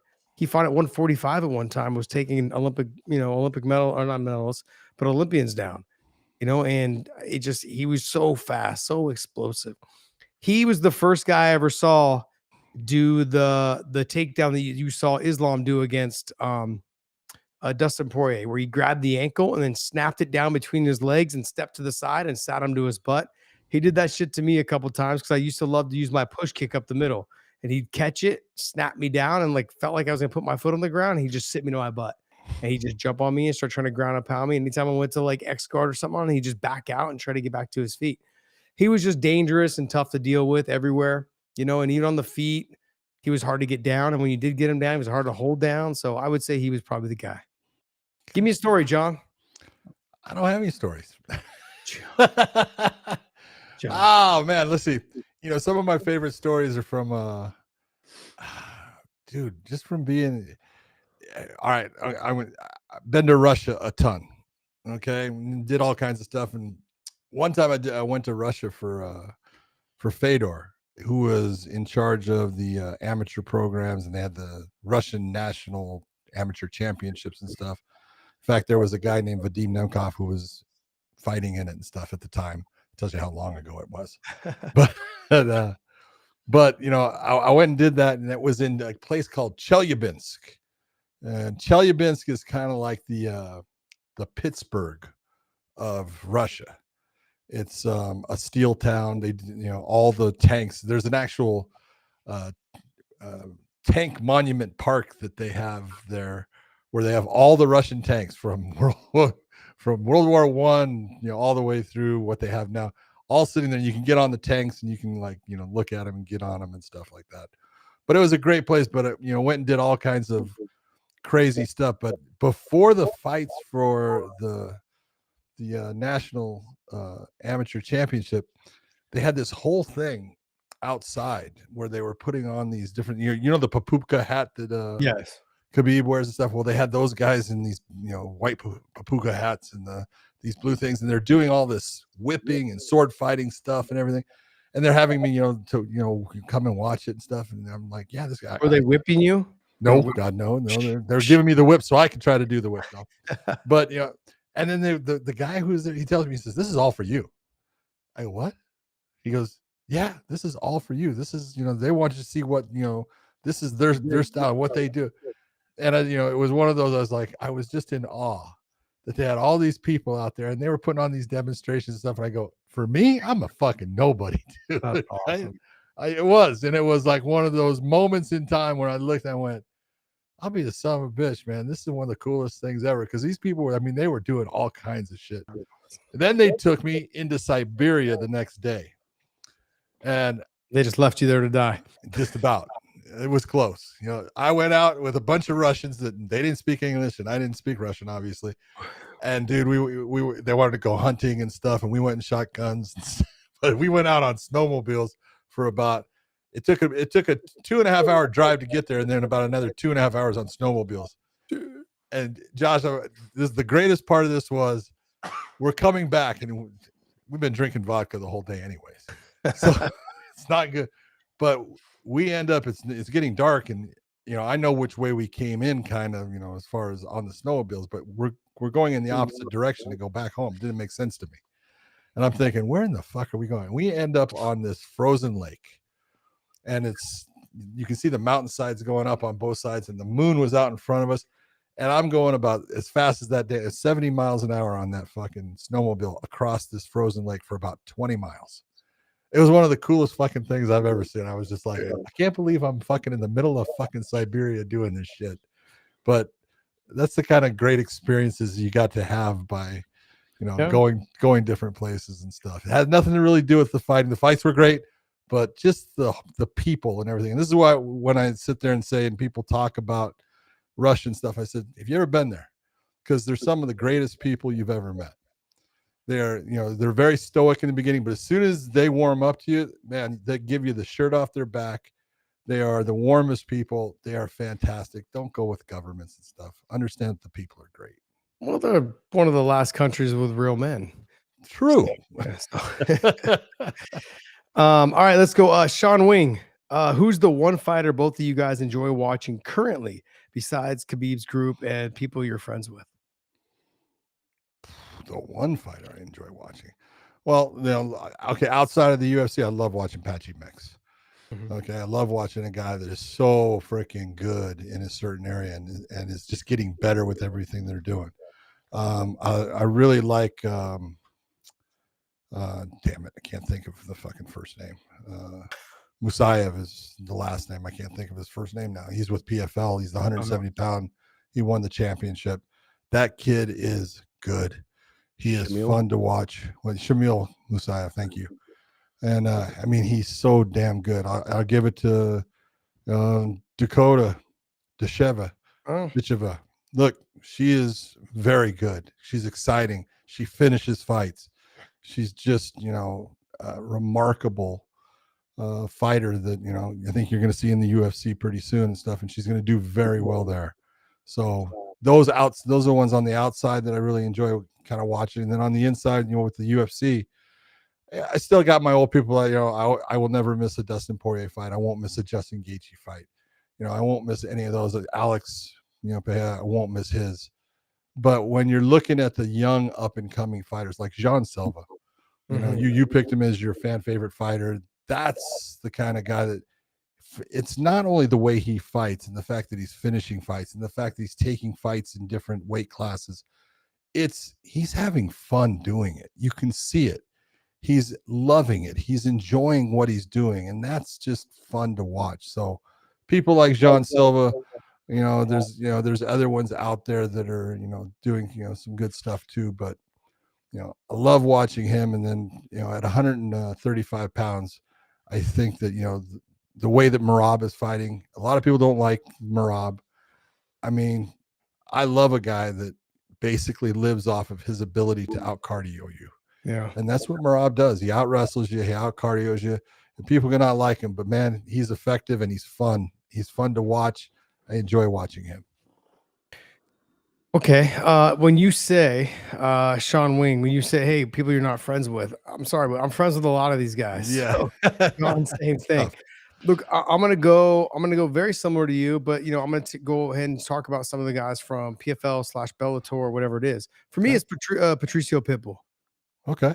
He always fights his ass off. He, stepped up and fought Michael Chandler, got the knockout over Michael Chandler. Like, those are things that he did that for family pride. He did it for himself. He did it for his brother. Like, those are things that I admire about athletes, like fighters. And he's a stand-up guy. Every time I've had conversation with him, he's been very no doubt about it. Look, he'll tell you exactly what he thinks and why he thinks it. Yeah, he's not afraid to speak his mind, but he's a very good person. You could tell at heart. He's got a loving kids, loving wife. Like, you see him everywhere with his family. Like, he's a really good dude, really good person. So I love him and his brother have a really close bond. I fought his brother, and we became really good friends after that. They trained in my gym, a couple times. Like, we've talked about helping each other out in terms of, for him, I own a gi company called Knox, and we do gis and rash guards and all those things. And, we've talked with them on providing their gym with gis and rash guards and stuff. Like, I do business with some of the fighters. And so, absolutely a fantastic athlete. I'm hoping he has a really good run in the UFC. I know it's going to be a tough one for him because he is getting older. The speed's starting to slow down, but he still has power. I just wish him the best. For me, also too, Aaron Pico.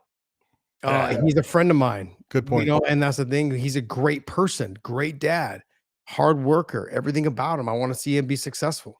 Those are fighters that I really I look up to. I admire. I love what they've done with their lives. I love what they're doing in the sport, and they've done it with class. So I enjoy watching both those guys fight. If I was to take it over to the UFC, I'm gonna go Tom Aspinall. To me, the heavyweight division it's been a long time since they've had a heavyweight like Tom Aspinall. Like, a Junior Dos Santos, he was someone that was fast, explosive, had big power. His wrestling was okay. He was good at takedown defense, but it's like he wasn't a grappler per se, but like he was very athletic for how big he was. Yes. Cain Velasquez wasn't a huge heavyweight, but man, he could wrestle. He developed good striking. Those things. But I feel like Tom Aspinall is kind of that breed now of like he's kind of I think he'll be the champion for a very long time. He's outside of tearing a knee or doing something where you lose the title that way. I mean, I don't see that would never happen to him.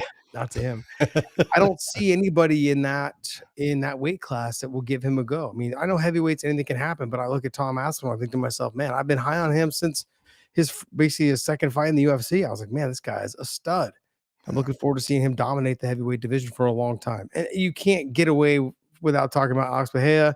He's, like I said, the new Cowboy Cerrone, steps up, and delivers every single time. And you got to admire that about him. I could talk all day long about the fighters at 135. Yeah. From Merab to Umar to all the other fighters in that division, Peter Yan, all of them. I just enjoy watching them all fight. They are fucking studs. And I got to throw Patchy Mix in there, Magomedov, Rafion Stotts, and Danny Sabatello. Those other four guys, I love watching them fight. The 135-pound division right now is my favorite weight class to watch.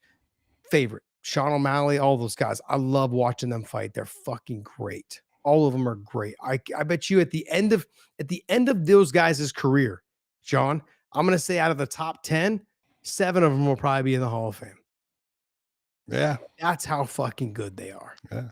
I mean, Well, Jose Aldo's already going to be there, so Yeah, he's in that. Corey Sandhagen's definitely going to be in that. Yeah, I mean, yeah. so many. It's I mean, yeah, crazy. I think you've got. I think Umar will eventually get there. I think Corey's yeah. probably right there on the cusp right now. Henry Cejudo will for sure be there. Jose Aldo's already there. I mean, like you've got a couple guys in there. Song Yadong's only what, 26? He's got a long ways to go. 27. He was 19 in this first fight in the UFC. Yeah, if Figgy's on his way, he's getting older, but he's had a resurgence here at 135. If he can win another title, a second title, he'll be in. Yeah. I would imagine he'll be in. Peter Yan, he's on the cusp. He's got to win the title back, I think. Sean, still young, has a lot more to go, but I think you're looking at 7 of the 10 potentially being in the Hall of Fame by the time their careers end. That's how good this division is. You throw Patchy Mix in there along with Magomedov, and there's fucking studs. Yep. Studs. I agree. All right, and I want to say, Wardo, hey, welcome to the Weighing In fam, baby. Welcome to the Weighing In fam. New member. You guys also, if you guys know, we offer memberships, $4.99 for bonus membership. We send off packets of LMNT, signed apparel, whatever it is. We do like what are they called, John? Like gift packs. Yeah, gift packs, giveaways. Well, we do contests. So we do contests on the month, and we do giveaways for it. So Wardo, welcome to the Weighing In fam, man. Dave, what else you got for us? All right, last one to wrap up here. There's I'm trying to be careful with the wording here, but it's kind of hinted at the UFC might go against the pay-per-view model, and are open to the idea of rolling pay-per-views into some sort of contract with one of the providers. It's said here by Mike Shapiro that the same way Vince McMahon did with WWE, where he rolled it into Peacock, for example, and the pay-per-views became a part of their deal with Peacock. So wanted to get your thoughts and reaction there to that idea of that being potential. Don't know what you think. It's gonna happen. Yeah. So look, this is what I think. I think I don't think they'll get away completely with the pay-per-view model. I think what they'll do is I think that they will still keep probably 2 to 4 pay-per-views a year, almost like WrestleMania, how they have their huge shows. They can charge $100 for, whatever. I see this. You're going to get your International Fight Week. It's going to be one of them, and something, the end of the year spectacular. Yeah, that or Mexican Independence Day. Could be. Yeah, somewhere. I think it's going to be between 2 and 4, somewhere in there. And you're going to have big shows, whether that be on ESPN pay-per-view, and then Netflix will just hold all of the other shows available to them, and they'll pay a premium for it. Look, and they're already going to, Netflix has already announced they're going to up their Netflix to $19.99, and then we'll just help cover it pretty much, and so you're going to be paying $20 for that. And ESPN is already $10 when it used to be $4.99. So there's going to be $30 you're paying a month. But, with the ESPN, I think you're going to I think what you'll get is just those major ones on that sport. Because look, let's be honest, ESPN is the sport network. And when you have your top 5 best, or your top 10 best fighters main eventing on their ESPN pay-per-view platform, then that's how you get them to talk about your athletes. And that's how you build your athletes even bigger, which helps your brand grow bigger. You want to have your best athletes on the sports platform. So I think keeping that pay-per-view on ESPN would be very important. Think about it. Think about the growth of the UFC has been exponential from certain time periods, 2005 to say 2010, when it was on Spike. It had a big growth. And then Fox, they've never had as big a growth as far as, mainstream and everything as they've had since they got to ESPN, because they're talked about all the time. Yeah. They're on all the time. It's just the platform is important for the UFC. I do see them going and being on multiple platforms, but I think ESPN will always be one that they are on, because they want ESPN talking about them. They want, the programming that, ESPN provides, and then the pay-per-view is just one of those, avenues for them. But I agree with the Netflix. Something's going to happen there.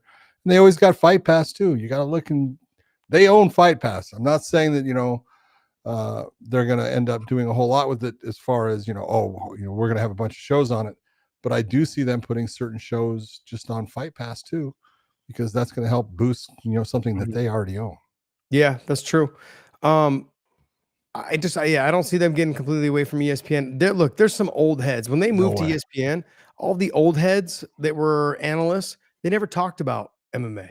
No. You couldn't get them on ESPN at all until they did the deal with ESPN. And then all of a sudden, they all loved them. All the analysts loved them. Stephen A. Smith, calling fights, cage side. Like, let's be honest. I mean, those guys would have never have talked about UFC or MMA. The only time I ever saw them because I watched Part of the Interruption with Mike Wilbon and Tony Koheiser, and I don't agree a lot with what they say in terms of politically, but I do enjoy their show. I love the banter back and forth because John and I have something that's very similar to that. And they agree a lot and they disagree quite a few on things, but they're friends. You can tell they've been working together in the industry for a long time. John and I have a very similar kind of relationship in that way. And so I kind of, I love watching their show, but even the only time I ever saw them bring up MMA was when Herschel Walker was playing or fighting because they knew Herschel from the football days and they loved Herschel from the football days and all of those things. Even now, just earlier today or yesterday, they were basically talking about how boxing is still far superior to watch than MMA. I was like, you guys are fucking wild and crazy, man. You guys are old heads. But the bottom line is, I think once that generation of them exits ESPN, you're going to have a younger generation start to follow it, and you need to keep the sports on the sports platform. Do you think it's a good idea for them to get away from the pay-per-view model and move it into the Netflix? I do. I think, eventually pay-per-view it's slowing down. Oh yeah. It's way past, the peak numbers. You're never going to see those numbers again in the same fashion. It's just you'll never shoot 2.5 million like you did with Conor and Habib. You'll never see that again. I don't think so. No. And that's, that's just, the time of, today comparatively with streaming and everything and the way things are going. So you always have to be looking towards, okay, what's the next step? What's, what is going to drive our product forward? And look, the UFC has been fantastic at doing that.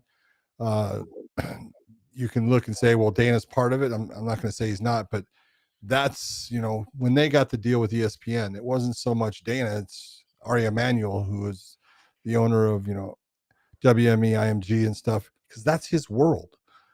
Dana is a fight guy and he's a promoter and he's the best promoter there's ever been. But you take a look at everybody that's part of, TKO now, which is the UFC and the WWE, Mark Shapiro. These are all real smart guys. They know exactly what direction they want to go. And they're never going to sit there and just rest on their laurels with, well, this is working for us now. That's not the way they are. This is what concerns me going to Netflix. In that same interview, Mark Shapiro said, hey, it saves us a lot of money to keep doing fights in the Apex. I hate that. There's something about the crowd. I know we got through the COVID situation. I don't mind if you have Dana White's, contender series there. I don't mind if you have tough fights there, and you have an occasional fight night there, but like having them as many times as you guys are having them there to cut cost, it's killing us, man. It's killing the opportunity for people in Nebraska and Omaha or in Boise, Idaho, or in Spokane, Washington, or in these small little towns to get an opportunity to see and meet their fighters that they really love watching fight. Well, again, that what you're talking about is the building of a fan base compared to just making more money. Because the Apex is sitting there. They don't have to do anything. It's easy. They don't have to use a lot of people. The production's already in place. The lighting, everything, it's all there. So totally understand why it's easier. But it's always about building a fan base, and it's always about getting more people wanting to put their eyes on your product and falling in love with specific fighters. There's only one way that happens, and that's when they're at the fights.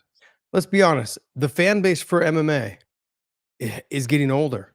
The original fan base now, it used to be 19 to 38, 39 was 18 to 35 demographic. It's not that anymore. No. If you look at our demographic now, it's like 32, 34 up to say 50. That the demographic it's past that. I'm still here. You're still, that's one fan. No, but it really is changing. So what we need to do is you need to find ways for young kids to be able to be brought to sporting events. That means you need to lower your tickets or go to cities where the tickets could be more affordable for kids, for fathers to bring or mothers. Yeah, well, and also based upon the fighters that you have on the card. Yeah, you need to create a new generation of fans, a fan base. The fan base that we grew up with, we're all getting older now. It was no different than, remember when we were watching what was that movie, man, Straight Outta Compton. I remember all the media leading up to that is, man, when that movie opens, man, we got to have extra cops there, for security, this and that. Motherfucker, people that were into NWA, they're all fucking in their 50s and 60s now. None of them are starting fights. They're not in the movie theater trying to fight people. Our generation of fans are getting older, and we're not replacing them with new fans because they're not hitting all the small towns for mothers and fathers or families to bring their kids and be like, hey, to start to enjoy following their favorite fighter. And that's a problem. I really do. I believe that's a problem. And look, I think that's why baseball has kind of fallen off as well. People don't take their kids to baseball games anymore. If you look around in most of these baseball stadiums, they're fucking half empty. That's why they have 200 games every year to make up the revenue to pay these players. The fucking stadiums are almost all empty until you get close to the playoffs. And so I understand cutting the cost for the Apex. I understand there's moments where you need to do it.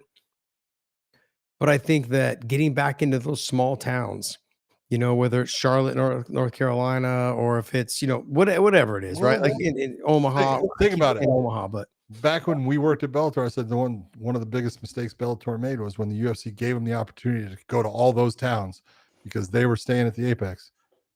They kept going to the same damn cities.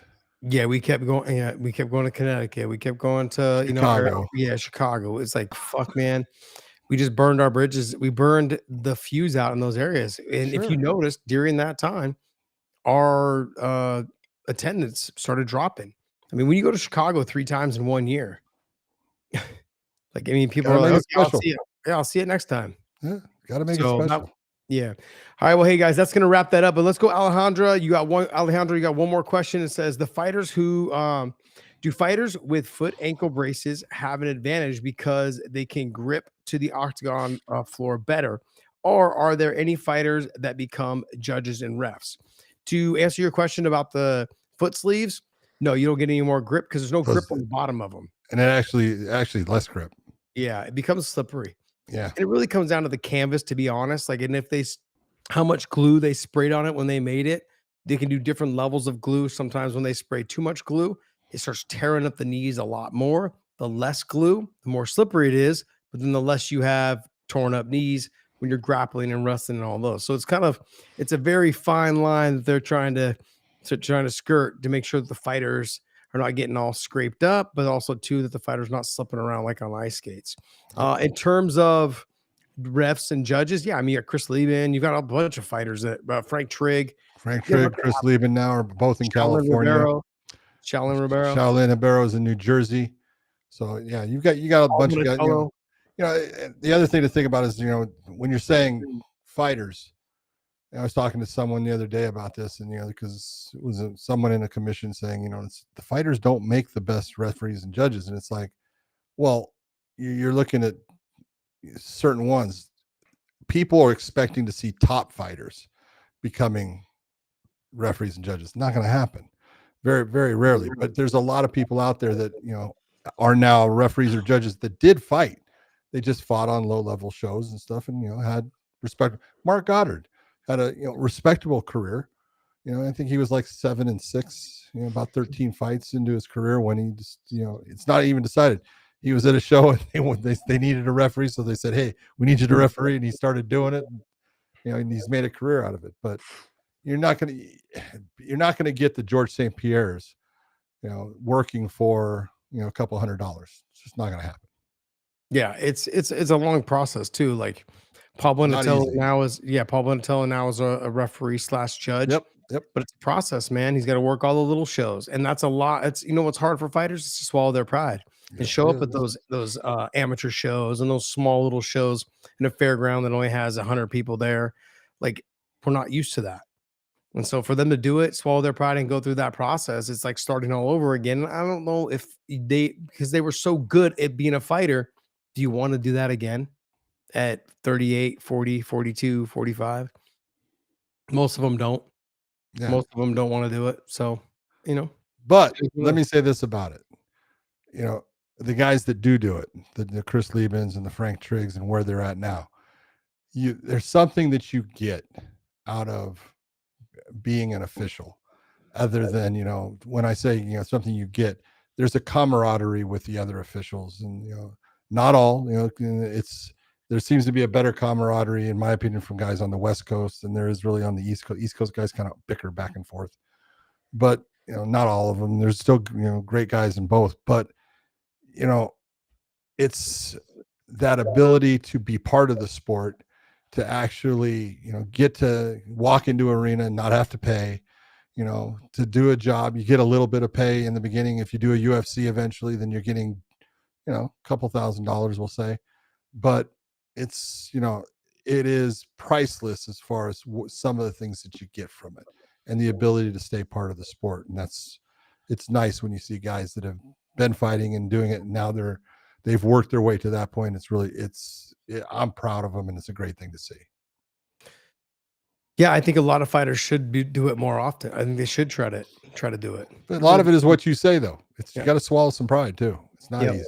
No, I agree. You know, and also too, they don't want to make a mistake, because there's a lot of pride that goes into that as well. Like, oh, you were a world-class fighter. How come now you're fucking up? Well, yeah, that's the whole thing you've got to get through their head is, you know, look, everyone's going to expect you to be perfect, and perfect in the way they look at the fight. So, you know, you're going to have people that hate you, and you're going to have people that say, you suck. Just don't listen. You know, it's not easy to do. Robbie G, last one, man, before we go. It says right here, was Vitor a legit UFC champ? Yes, he was. Vitor Belfort. Multiple times. Yeah, I mean, like, I don't see how you couldn't say he was. I mean, the guy was explosive, fast. I mean, he just sometimes had issues. I want to say it was more just mentally. You know, he had issues just trying to figure out where he stood in life. I think his athleticism, everyone talked about, was second to none. Off the charts. But inside, just mentally, he had a hard time getting a grip inside the cage. But you got to figure, let's go with it real quick. He did win the heavyweight tournament when he was 19 years of age. And then he did, although it was, you know, nothing, you know, it was just a cut, but happened. He did win the title beating Randy Couture. Then he lost it to Randy Couture. Yep. So, all right, guys, that's going to wrap up our show. Go to WayneMerch.com, pick up some of our apparel there. We got some shirts and stuff all up there and stuff. Outside of that, guys, make sure you guys use BetUS promo code YouTube 150% bonus on your first deposit, 125% bonus on your next 2 deposits. And join us over at OnlyFans. Subscribe to us over there. It is free. And also Drink Element, the best hydration drink in the business. There's a link down below in our descriptions. You guys can click that link. They will send you a bonus package with every purchase. Dave, make sure you tell everybody to subscribe to our channel, and also join our memberships. We've had a couple of members join us tonight. Thank you guys so much. Dave, John, do you want to take us away? Dave, you want to take us away? Which one what do you guys want to do? John. All right. Well, if you're going to watch the UFC and get that pay-per-view, make sure you get it today, because it's $10 cheaper. I'm a cheap ass. I always get it early because I'm going to save the $10. Eventually it'll catch up for me. So if you're going to watch the fights, enjoy them. We will see you next time on the Weighing In Podcast. We will see you.